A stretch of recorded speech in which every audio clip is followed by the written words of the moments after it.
What up, Laker Nation?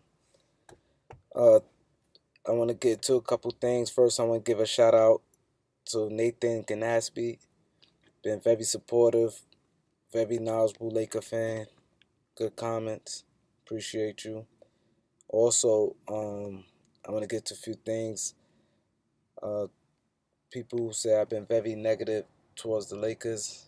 I don't have much positive things to say, which isn't true. You go look at any of my blogs. I have to speak the truth and also speak what I heard. And my opinion. So two things I'm here and give you guys is my opinion, how I feel, and one what I heard. And like I said, it's not through no papers or nothing. Like I said, I'm fortunate. I know a few NBA players. I played ball. Not no NBA level, of course, but growing up, AAU, I know some players and whatever. And also, I got guys in the inside who work in the NBA who I know and friends with, like I said in previous blogs, and they tell me things and I share with you guys. That's just about it. And we all have opinions, and like I said, I'm not negative towards them, but I just hate to see how, like for instance, a guy like Nick Young, he get ran through the mud. People say, "Oh, he's garbage." Look at his game. He had a horrible year. Last year should be a wash for everybody. Nobody had no outstanding year. Nobody had no real good year. Look at everybody's shooting percentage. No one really stood out to me. Like, okay, you had young guys, first year, so we're not going to talk too much about them because, we expect them to struggle. But the coach was very negative, real hard line. The whole organization was bad. So last year nobody had a good year. So last year should be a wash. So if to point out his numbers, oh he shot 35% from the field and all that, I don't think that's fair. And make it seem like this guy's garbage. And then the I don't like the direction with the Lakers keep it trend like locker room, and that incident was big worldwide with him and D'Angelo Russell, and they praise Russell work ethics and how he maturing and different things like that. So it's basically they indirect throwing Nick Young under the bus. I don't like it, so I speaks on it. So it's not like I'm being negative towards the Lakers. Just imagine if that was you in that situation. He is who he is. Everybody has different personalities. That's it. He's been like that since he's a kid. So I feel no one should judge. That don't stop him from being a ball player, NBA player, and he has strength that works for him in the NBA. I think he's a good player. Not great, but he's solid, good. He do what he do, and I think the organization by they keep every time they signing these guys, keep saying, locker room guys, strong presence. We trying to build this. And you never heard him say anything about anything positive about Nick Young. You don't hear him say anything. Period, negative or positive. They don't say nothing. But it's like an indirect by them keep saying locker room presence like that, like it was chaos, which we all know is far from the truth. And I just want to, bring knowledge to you guys about, don't let these people fool you when they talk to you. Use your own mind, use your own common sense. Like I said in my other blog, Brandon Bash was voted teammate of the year. We had Kobe. They praised Ron Artest for a long time for what he did for Randall. They praised Roy Hibbert. Uh, you know, and we had still had, I never heard any chaos in our locker room. Guys got along. It was Kobe last year, so for them to keep bringing these guys and overpaying these guys, they trying to shed the light off they competent,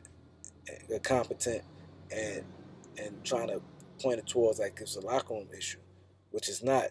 They don't have the ability to sign any free agents. They have to overpay for a guy like Moscow and Luadine, and numbers, and look how they've been playing the last couple of years and their track record. Then they go give an incentive to a guy like Yee, even though I don't even know what he had to do to reach that $8 million. But here's a guy who never done anything in the NBA. Then they get Calderon and then resign Marcelo, the same type of player, no defense, small, cannot none of them can switch to the two, and we have a big weakness at that two guard. We need a bigger, stronger two guard. And they having all these fours and five, whatever you want to call these guys now with these positions. But look how stacked the Augustine. I don't know if he's gonna make the team. Yee, Larry Nance, Randall, Mozgov, Zubac, Tari Black. It's stacked at the, and we real weak at that two guard position. That's what they should, and it's an unbalanced team. So that's what I'm saying. But also now I'm getting to some positive stuff for you guys. Y'all say I'm not positive, but whatever. Um, the good news is while I was out there, I also heard that D'Angelo Russell and Carl Anthony Towns is very real popular.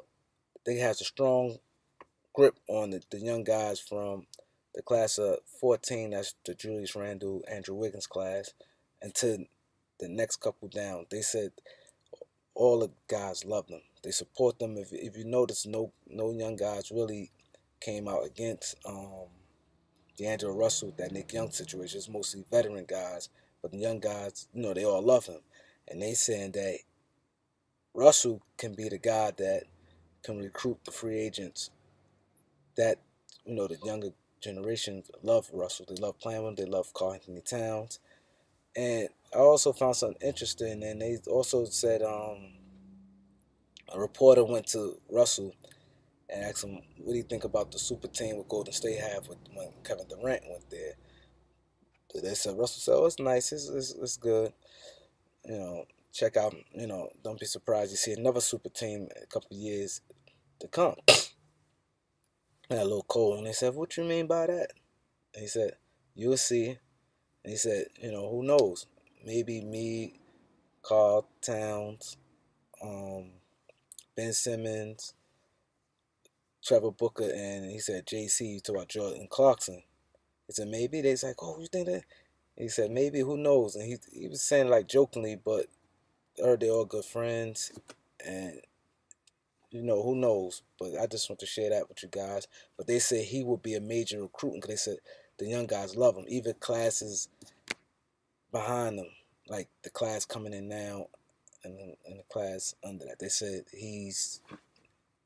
they love him. A lot of guys love him. They said a lot of veteran guys like him. So that's what the Lakers really probably going to lean on for they recruiting. When his time come, when he get his foot wet a little more in the NBA, and because he got that personality. I can see it. When they said it made a lot of sense to me.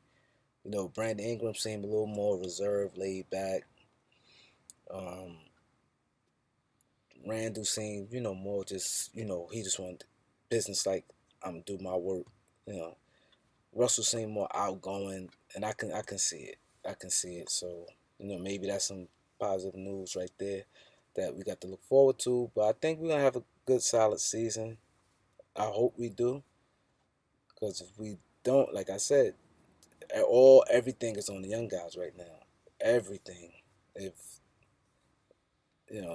they really have to show something, and hopefully can recruit some guys and things get better.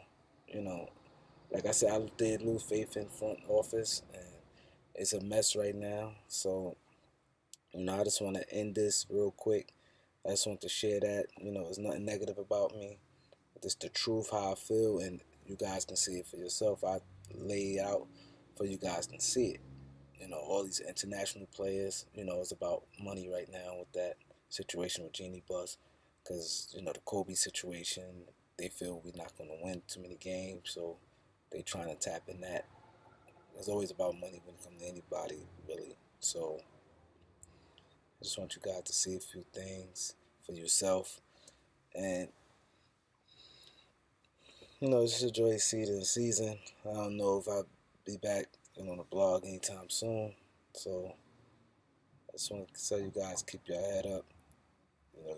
The other blogs out there, they doing a good job. And I appreciate you guys. I'm keep watching, support you guys. Thank you.